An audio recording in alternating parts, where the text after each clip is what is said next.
नमस्कार, बहुत स्वागत है आपका। हिंदू धर्मशास्त्रों में कई ऐसे पेड़ पौधे हैं जो न सिर्फ आपके जीवन को सरल बना देते हैं बल्कि आपके जीवन के हर परेशानी को समाप्त भी कर देते हैं। तो आज हम बात कर रहे हैं सफ़ेद आक, जिसको हम मदार कहते हैं। आपके आसपास ये पेड़ मिल जाएगा। तो ये जो पेड़ है, इसके पत्ते, इसके पुष्प, इसके जड़, हर एक की एक तांत्रिक प्रयोग होता है। टोटके किए जाते हैं जीवन की परेशानियों से मुक्ति पाने के लिए, धन आने के लिए। वैसे तो कई बार लोग कहते हैं आक का पौधा विषैला है। हालांकि यदि आक का सेवन उचित मात्रा में किया जाए तो फिर जटिल से जटिल बीमारियां भी दूर होती है, लेकिन ये किसी वैद्य की शरण में रहकर ही करें। वैसे अपने मन से कोई भी काम ना करें। लेकिन आज जो हम उपाय बताएंगे, टोटके बताएंगे, उसको आप कर सकते हैं। कहीं उससे कोई हानि नहीं होगी। शास्त्रों के अनुसार आक के पेड़ की पत्तियों को अगर घर के मुख्य दरवाजे के बाहर टांगा जाए तो उस घर पर, उस परिवार पे सदस्यों पर हर बुरी नज़र, दोष दूर रहता है।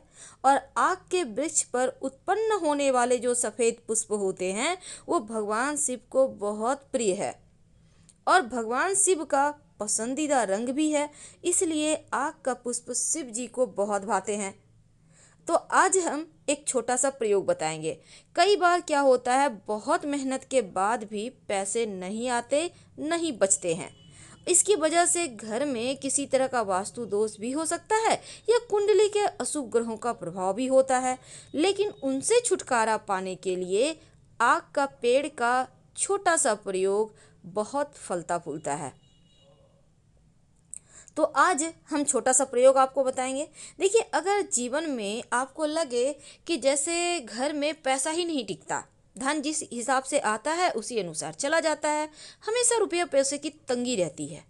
अब इस तंगी से बचने के लिए क्या करेंगे? अपने घर के मुख्य दरवाजे पर आक के पेड़ की जड़, याद रखिए आक के पेड़ की जड़। लेकिन कैसे लाएंगे?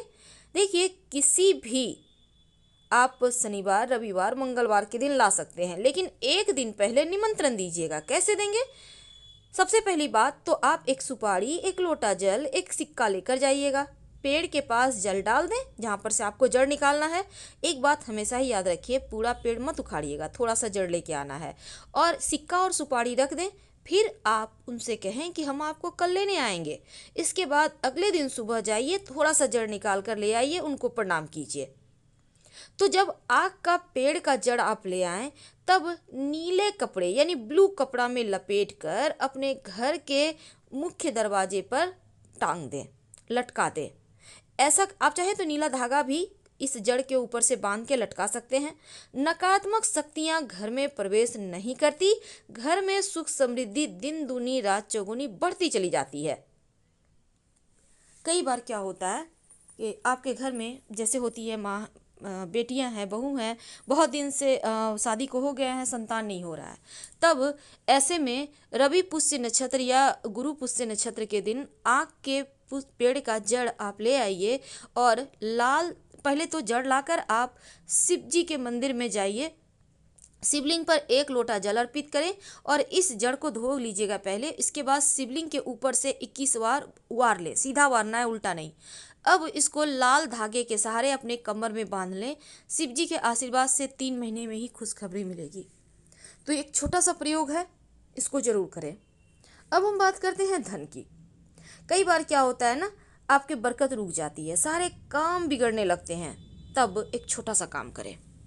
आक के पेड़ की जड़ थोड़ा सा ले आइए। अब लाकर गणेश जी के सामने रखें, धोकर रखिएगा। अब पूजा के बाद इस जड़ को अपनी तिजोरी में रख दें। जो भी धन की बाधाएं हैं ना, वो समाप्त हो जाएगी। वैसे सफ़ेद आक का ज़्यादा महत्व है क्योंकि इसका प्रयोग तंत्र विद्या में भी होता है। इसमें जो पुष्प होते हैं ना, अब देखिए जड़ से निकलने वाले जो दूध होते हैं वो भी बहुत सारे जीवन के परेशानियों को दूर करने वाले होते हैं। अगर शुभ मुहूर्त में, जैसा हमने कहा कि मंगलवार शनिवार के दिन ये प्रयोग करें तो ज़्यादा अच्छा है।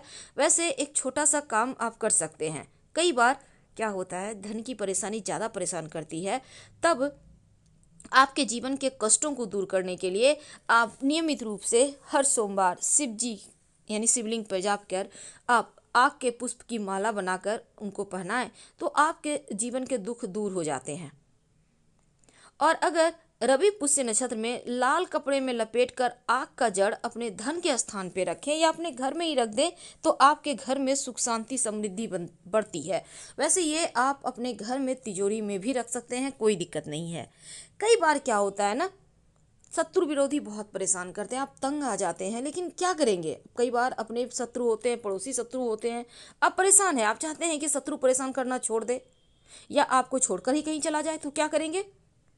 सफ़ेद आक का पौधा जहाँ पे है वहाँ पे जाइए, अब उसका एक पत्ता तोड़ लें, उस पत्ते पर आक के पौधे से निकलने वाला दूध के सहारे अपने शत्रु का नाम लिखिए और वहीं जो आप आक का पेड़ है ना, आक का पौधा, उसके जो जमीन है वहाँ पर वहीं पर थोड़ा सा मिट्टी हटाकर इस पत्ते को दबा दें, आपका शत्रु शांत हो जाएगा। आप चाहें तो इसको जल में भी प्रवाहित कर सकते हैं अगर आपके आसपास वैसा स्थान है तब। तो ये आग का प्रयोग बहुत सारे ऐसी चीज़ों में काम आता है जो आपके हर कष्ट को, हर संकट को दूर कर देता है। तो याद रखिएगा, शत्रु का जब नाम लिखिएगा ना तो दूध से ही लिखिएगा, उसी आग के पौधे के दूध से। थोड़ा सा आप पत्ता तोड़ेंगे तो उससे दूध निकलता है, अब उसी के सहारे आप लिखिए। अगर एक से ज़्यादा शत्रु हैं तो अलग अलग पत्ते पर हर शत्रु का नाम लिखें। यह प्रयोग आप किसी भी सोमवार, शनिवार, रविवार, मंगलवार के दिन कर सकते हैं तो आपको राहत मिलेगी। और शिव जी को आग का पुष्प तो विशेष प्रिय है। और अगर एक छोटा सा प्रयोग, कई बार होता है कि आपके घर में छोटे बच्चे हैं, उनको नज़र लग जाती है, अक्सर तबीयत खराब रहती है, तब क्या करेंगे। तब सफ़ेद जो आँख होता है ना पुष्प, इसके 11 पुष्प ले लें, उसको माला बना लें, बच्चे को पहना दें, आप देखिएगा नज़र दोष दूर हो जाएगा, रक्षा होगी। वैसे आपको पता होगा कि इस सफ़ेद आँख के पौधे की जड़ में 21 साल के बाद, यानी जो 21 साल पुराना पेड़ है उसके जड़ से गणेश जी की आकृति का कंद निकलता है और इस आकृति को अगर आप उनकी पूजा करें तो जीवन में रोग, शोक, दुख कुछ भी परेशान नहीं करता। वैसे तो आप जो सफ़ेद आँख है ना, अगर सफ़ेद आग का जड़ अपने घर के मुख्य दरवाजे पर टांगते हैं या फिर आपको लगता है आपके घर में कोई व्यक्ति है जिसको किसी ने कुछ कर दिया है, कई बार ऐसा हो जाता है, तब सफ़ेद आग का जड़ लाकर उस व्यक्ति को जो पीड़ित है उनके गले में पहना दें काले धागे के सहारे। वैसे सफ़ेद धागा भी चलेगा, दोनों में आपको जो इच्छा हो। देखिएगा, जो भी किसी ने किया होगा वो वापस उसी के पास चला जाएगा। लेकिन क्या आपको पता है, इस आकड़े के पौधे का जो जड़ होता है, अगर आप इसको लाकर अपने पॉकेट में, पर्स में या अपने धन स्थान पे रखते हैं तो किसी का किया कराया आप पर असर नहीं करता।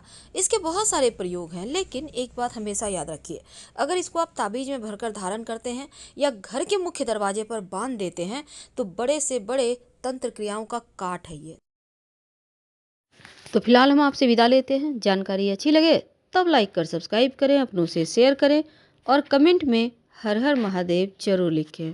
धन्यवाद।